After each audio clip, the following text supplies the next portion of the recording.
Muhammad Hafid Abdullah, NPM 1901011104. Di sini saya akan mempresentasikan hasil kerja saya yang berupa makalah ya tentang pengertian Al-Quran, hikmah diwahyukannya Al-Quran secara berangsur-angsur, penulisan Al-Quran di masa Nabi, dan Khulafaur Rasyidin, pemeliharaan Al-Qurannya.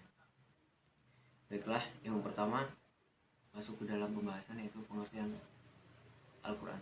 Ada berbagai pendapat tentang arti Al-Quran, namun nama yang paling populer adalah Al-Quran, yang merupakan bentuk dari kata masdar dari ro dan a. Oleh karena itu, Al-Quran dipahami oleh setiap orang sebagai nama kitab suci yang mulia. Subhi Al-Salih mengungkapkan berbagai pendapat para ahli Al-Quran berikut ini. Yang pertama, ada tokoh Imam Al-Syafi'i mengatakan bahwa Quran Rafah yang terkenal itu bukanlah mushtaq atau al-hamzah.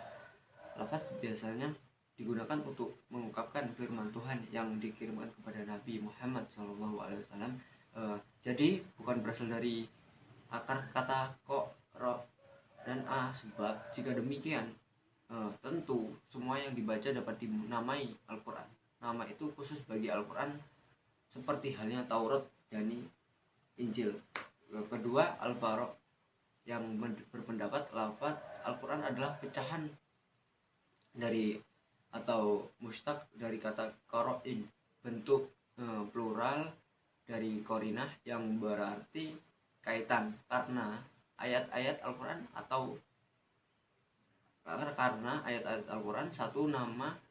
satu sama lain saling berkaitan. Karena itu jelaslah bahwa huruf nun pada akhir lafaz Al-Quran adalah huruf asli, bukan tambahan huruf. Ketiga, Al-Syari dan para pengikutnya mengatakan bahwa lafaz Al-Quran adalah mushtaq dari akar kata qaum. Ia mengemukakan contoh kalimat qarn asyai yang berarti menggabungkan sesuatu dengan sesuatu. Jadi kata qarn dalam hal ini bermakna gabungan atau kaitan, karena surat-surat ayat-ayat saling berkait dan bergabung. Sementara itu, Lihyani berpendapat lafaz Al-Quran ditulis dengan huruf hamzah di tengahnya berdasarkan pola kata ghufran dan merupakan pecahan kata dari kata qoro, dan a yang berarti lala atau membaca. Lafaz Al-Quran digunakan untuk menamai sesuatu yang dibaca, yakni objek, dalam bentuk masdar. Pendekatan ini lebih akurat dan lebih tepat karena di dalam bahasa Arab lafaz Al-Quran adalah bentuk masdar yang maknanya sinonim dengan kata qiraah, yakni bacaan, sesuai dengan contoh dalam firman Allah Subhanahu wa taala, atas tanggungan kamilah mengumpulkannya atau ayat-ayat Al-Quran di dalam dadamu dan membuatmu pandai membacanya. Apabila telah kami atau wahyukan bacaannya, maka ikutilah bacaan itu. Yang selanjutnya, nama-nama Al-Quran. Yang pertama ada Alkitab atau buku kitab Al-Quran. Ini tidak ada keraguan padanya, petunjuk bagi mereka yang bertakwa. Quran surat Al-Baqarah ayat 2, ada surat 2. Yang kedua Al-Furqan, ataupun pembeda benar salah. Maha suci Allah yang telah menurunkan Al-Furqan atau Al-Quran kepada hambanya agar dia menjadi memberi peringatan kepada seluruh alam. Quran surat Al-Furqan. Yang ketiga Az-Zikr, memberi peringatan. Sesungguhnya kami Allah yang menurunkan Az-Zikr Al-Quran, dan sesungguhnya kami benar-benar memeliharanya. Quran surat Al-Hijr ayat 15. Selanjutnya ada hikmah diwahyukannya Al-Quran secara berangsur-angsur. Al-Quran yang ada seperti ini tidaklah turun secara keseluruhan sekaligus dalam satu perwahyuan. Al-Quran diturunkan secara bertahap, ya berproses. Al-Quran turun secara periodik kepada Nabi ini dapat dipahami karena memang tujuan utama diwahyukan firman-Nya adalah untuk memperbaiki umat manusia, baik itu berupa penjelasan, sanggahan terhadap kaum musyrik, tanggapan, teguran, ancaman, kabar gembira, dan seruan. Ada yang turun 5 ayat sekaligus, bahkan ada kalanya tempat wahyu yang diturunkan kepada Nabi Muhammad SAW itu kurang atau bahkan lebih dari itu dalam kasus-kasus tertentu. Misalnya wahyu diturunkan dalam jumlah yang cukup banyak. Contohnya wahyu yang turun berkenan dengan peristiwa hadis Al-Fikri, Tuhan menurunkan wahyu Al-Quran sekaligus sebanyak 10 ayat. Mengenal tahap Al-Qurannya terdapat perbedaan di kalangan ulama. Yang pertama, Asy-Syafi'i mengatakan bahwa Al-Quran mula-mula turun pada malam hari, Lailah Al-Qadar. Setelah itu turun berangsur-angsur secara periodik. Pendapat Al-Syafi'i ini diataskan atas firman Allah Subhanahu wa taala yang berbunyi, sesungguhnya kami telah menurunkan Al-Quran pada malam Qadar atau Lailatul Qadar, dan seterusnya. Dalam ayat ini pun disebutkan perihal turunnya Al-Quran, dan Al-Quran itu telah kami turunkan dengan berangsur-angsur agar engkau membacakannya perlahan-lahan kepada umat manusia, dan kami menurunkan bagian demi bagian.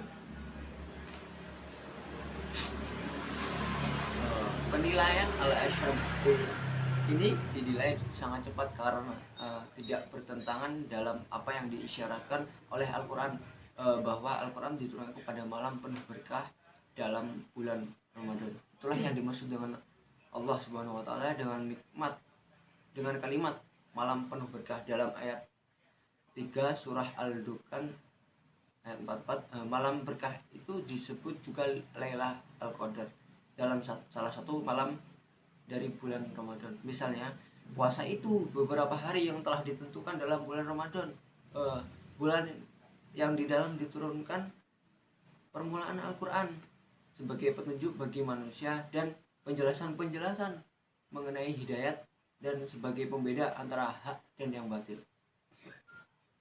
Adapun juga yang berpendapat bahwa Al-Quran diturunkan melalui 3 tahapan. Yang pertama, Allah menurunkan Lauh Al-Mahfuz, selanjutnya diturunkan ke Bait Al-Izzah di langit pertama, kemudian diturunkan secara berangsur-angsur diturunkan kepada Nabi Muhammad SAW sesuai dengan keperluan dan sesuai dengan peristiwa yang dihadapinya.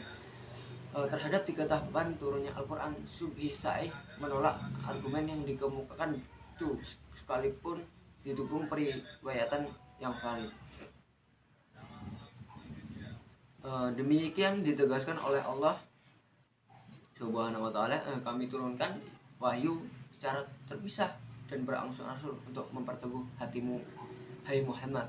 Hal ini sangat penting sebagai dukungan moral, sebab biasanya kondisi Nabi sedang dalam keadaan susah karena ejekan, cercaan, dan tantangan, sehingga perlu adanya landasan yang kuat agar hati tetap teguh dan tidak goyah. Kemudian agar mudah dihafal, Ibnu Furak menjelaskan secara terperinci Taurat diturunkan sekaligus karena Nabi yang menerimanya dapat membaca dan menulis, yaitu Nabi Musa.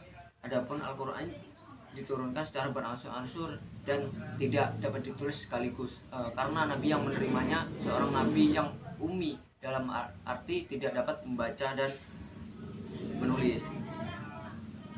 Yang ketiga ada penulisan Al-Quran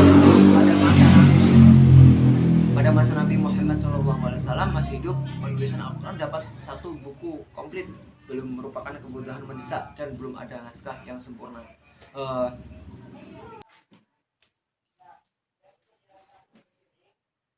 Oke, yang selanjutnya yaitu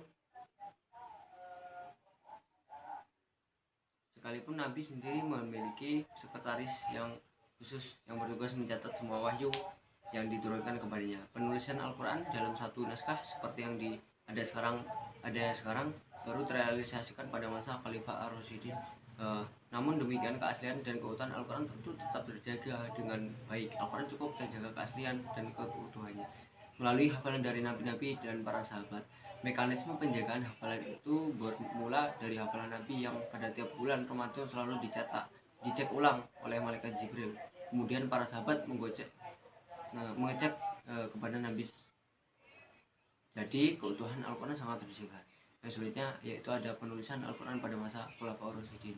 Pada masa Khulafaur Abu Bakar, khalifah disebutkan oleh para pembangkang dalam pengupasan inilah banyak sahabat menjadi syahid, terutama mereka yang menyandang gelar sebagai hufzah Al-Quran. Pada penghafal Al-Quran semakin menipis sejumlahnya akibat peperangan di Yaman. Para sahabat yang syahid mencapai 70 orang lebih. Jumlah yang banyak itu dalam mata Umar bin Khattab sangat mengkhawatirkan, juga mencemaskan kelangsungan risalah yang dibawa oleh Nabi Muhammad SAW. Kegeniusan dan kecermangan visi kedepannya itu Umar dengan inisiatifnya itu mengusulkan pengumpulan dan pembukuan Al-Quran kepada Abu Bakar. Memang pada pemulanya Khalifah Abu Bakar keberatan, namun dengan argumen yang dikemukakan oleh Umar, akhirnya Abu Bakar menerima usulan itu. Usaha itu mulai dengan mengumpulkan para sekretaris Nabi. Yang selanjutnya, penyebaran umat Islam pada masa Utsman bin Affan semakin meluas. Terjadi perbedaan cara membaca di daerah-daerah. Mereka mengklaim berasal dari Nabi ketika terjadi perang di Armenia dan Azerbaijan dengan penduduk Irak. Di antara orang yang ikut campur menyerbu dua daerah itu yaitu Hudzaifah dan bin Al-Yaman. Dia menemukan kejanggalan dan kesalahan dalam membaca Al-Quran. Hal ini sangat memprihatinkan para sahabat. Mereka takut akan terjadi penyimpangan dalam Al-Quran.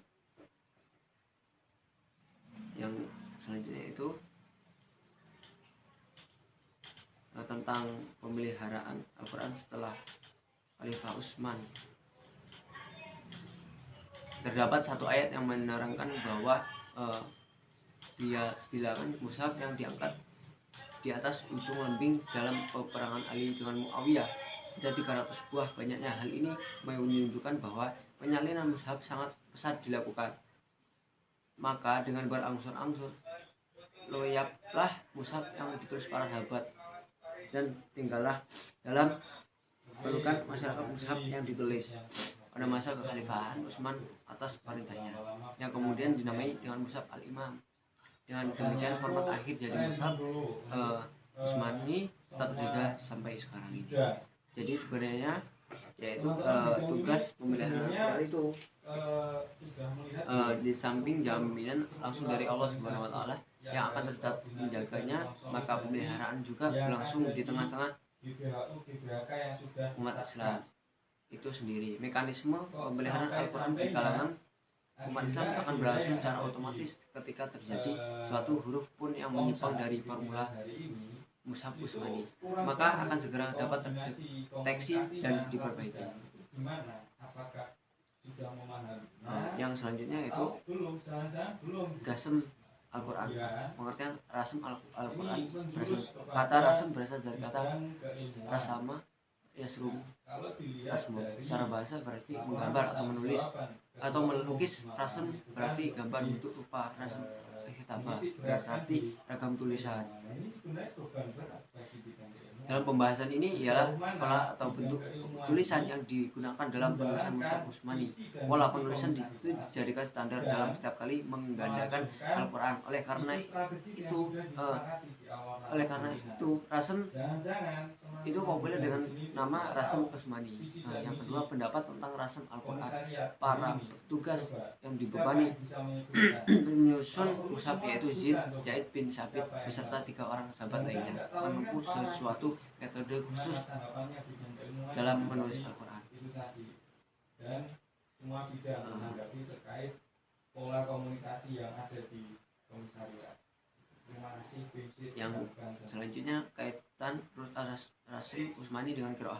kaitan antara Usmani dengan cara membaca sangat erat. Hal ini karena mushaf Usmani tidak memakai lambang-lambang yang memudahkan dalam membaca seperti saat sekarang ini. Mushaf Usmani tidak dilengkapi dengan tanda-tanda baca seperti titik dan jakal.